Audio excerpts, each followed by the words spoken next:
कर देंगे हम उतना।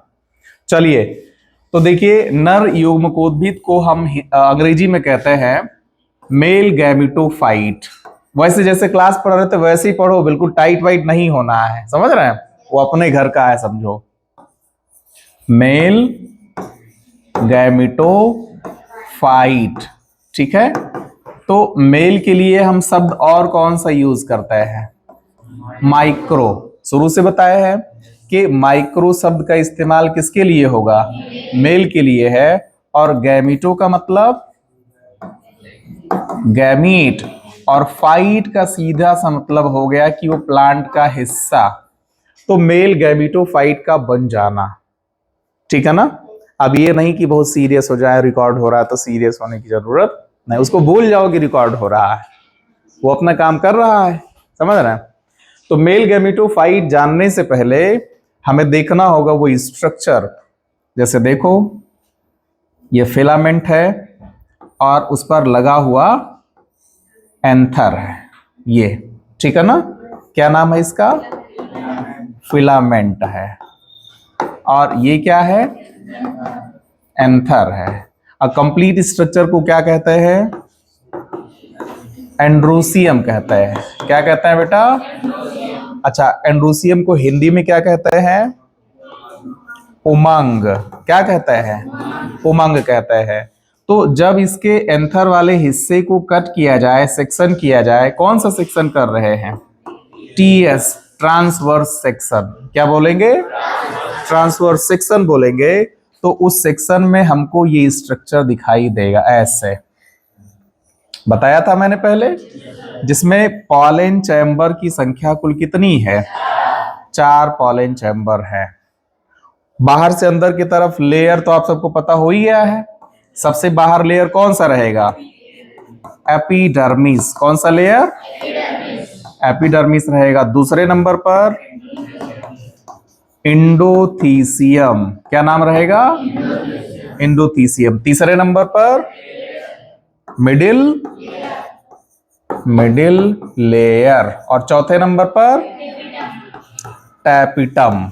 ये टैपिटम। और इसी के बारे में पूछा जाता है कि पॉलन, जो पॉलन का मेन पार्ट है एंथर, बाहर से अंदर की तरफ अगर वॉल लेयर की बात करें तो कितने लेयर मिलेंगे हमको? 4। और टैपिटम का मेन वर्क क्या है? न्यूट्रिशन प्रदान करना। क्या है मेन कार्य? न्यूट्रिशन प्रदान करना। किसको? बिल्कुल सही, पॉलन ग्रेन को। अच्छा, पॉलन ग्रेन का दूसरा नाम बताइए।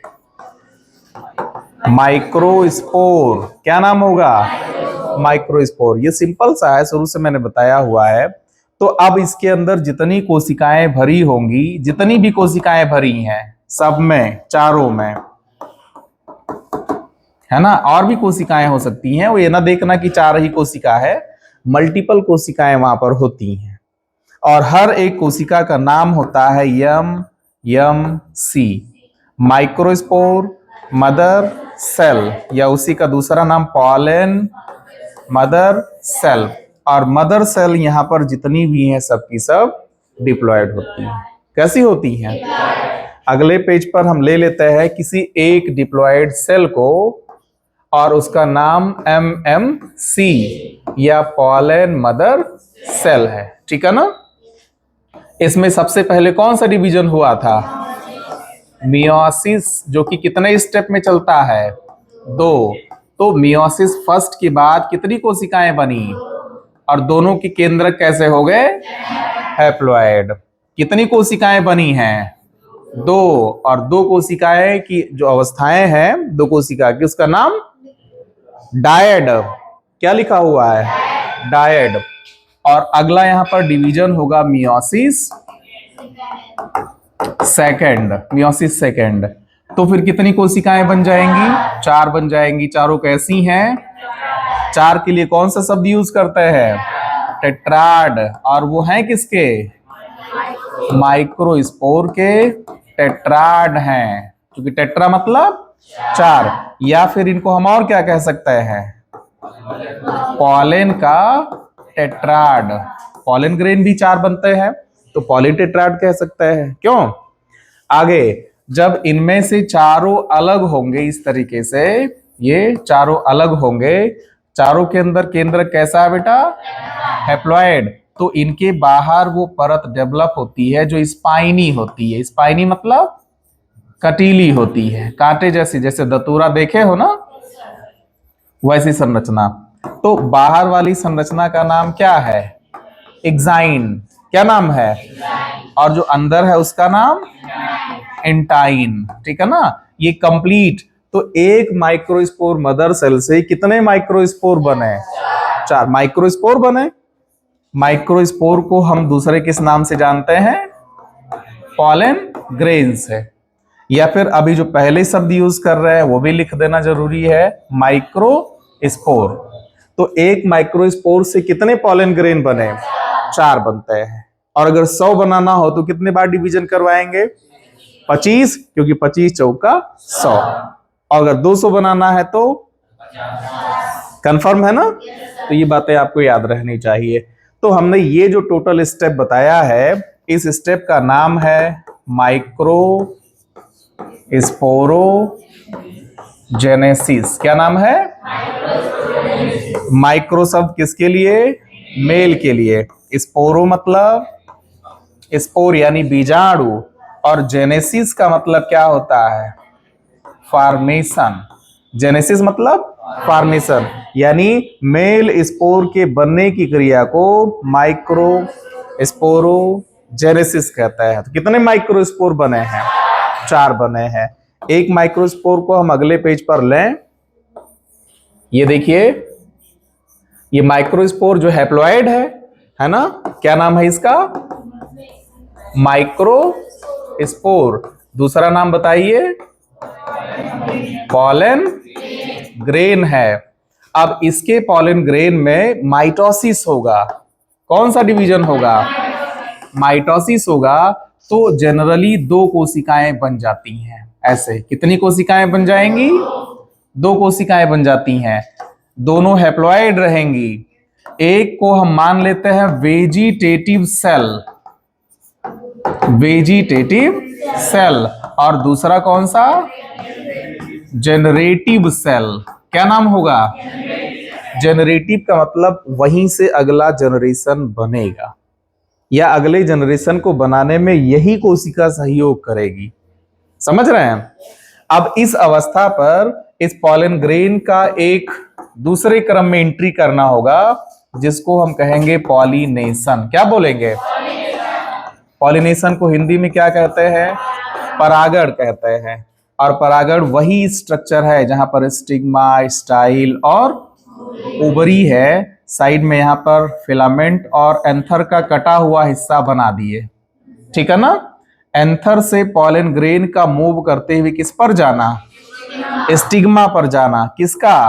पॉलन ग्रेन का जाना। इसी क्रिया को हम क्या कहेंगे? पॉलिनेशन कहते हैं। ये पॉलिनेशन कहते हैं।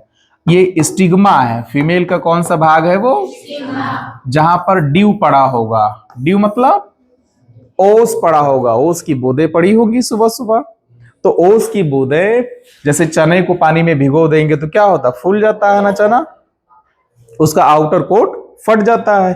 तो ये इसका आउटर कोट फटेगा पॉलिनेशन होने के बाद। अगले पेज पर हम चले जाएं तो पॉलिनेशन के बाद जो इनर लेयर है, जिसको हम इंटाइन कहते थे, वो एक लंबी सी ट्यूब का फॉर्मेशन करेगी, जिस ट्यूब का नाम क्या होगा? अब पॉलन ट्यूब। क्या नाम होगा? और जो बाहरी लेयर था एक्साइन, वो इसी पर लगा रहेगा। तो जो ट्यूब सेल था उसने ट्यूब का फॉर्मेशन किया, उसका काम खत्म। जो ट्यूब सेल या वेजिटेटिव सेल था उसने बॉडी बनाया, लेकिन जो एक न्यूक्लियस इसके टिप पर था जिसका नाम जनरेटिव सेल था, उसके न्यूक्लियस की बात हो रही है। तो उस न्यूक्लियस में माइटोसिस डिवीजन हुआ। कौन सा डिवीजन? कौन सा? माइटोसिस के बाद यहां पर कितने केंद्रक बन गए? 2। और इन दोनों का नाम अब क्या है? स्पर्म। क्या नाम है? और स्पर्म को हम कहते हैं मेल गैमीट। क्या कहते हैं बेटा? मेल गैमीट है। ये पॉलन ट्यूब है और ये आउटर स्ट्रक्चर क्या है? एक्साइन है, इनर स्ट्रक्चर क्या था, इंटाइन है। तो पॉलन ट्यूब बनने में किसका उपयोग हुआ है, इंटाइन का।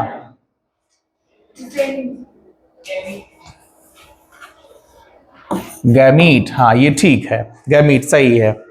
वो वहां पर टी बनने में थोड़ा सा मिस्टेक हुआ, कोई बात नहीं। तो यहाँ पर इंटाइन ही तो पॉलन ट्यूब का फॉर्मेशन कर रहा है। तो इस कंप्लीट स्ट्रक्चर का नाम जहां पर गैमीट बन गया है, इसी का नाम है गैमेटोफाइट। क्या नाम है, कौन सा गैमेटोफाइट है ये, मेल गैमेटोफाइट। और मेल के लिए हम माइक्रो भी तो इस्तेमाल करते हैं, इस वजह से माइक्रो गैमेटोफाइट ये आपके सामने बन चुका है। स्टॉप। तो बन गया, कंप्लीट स्ट्रक्चर हो गया।